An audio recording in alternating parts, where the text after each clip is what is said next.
Shh, baba! Ito na po, on the way na po kami sa vet. Papacheck up ko na po itong si Kolokoy. Oh, talagang upo talaga siya dito kasi yan daw yung seat niya sa upo sa sasakyan ni Tita Cara niya. Angie, mag-hi ka kay Mami. Mag-hi ka kay Mami. Kuy. Kaya ito Mami. Lingon nga naman. Feeling mo talaga, napaka-ano mo. Makakasura, gagastusan naman tayo. Dahil sa ano mo, sipon-sipon. Oo. Anga-anga pa. Upo ka lang kasi, upo ka. Gagalit sa Tita Cara.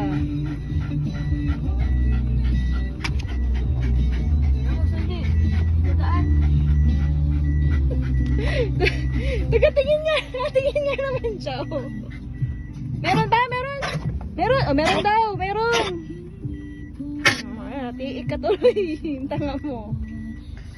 Hindi kasi malikot. Tiik ka.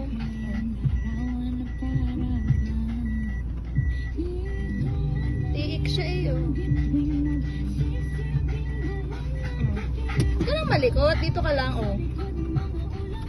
Bye-bye. Balik po kami mamaya.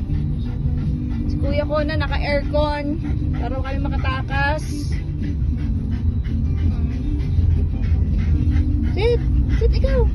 Sit. Oh. Diyos ko po. Kakagulo.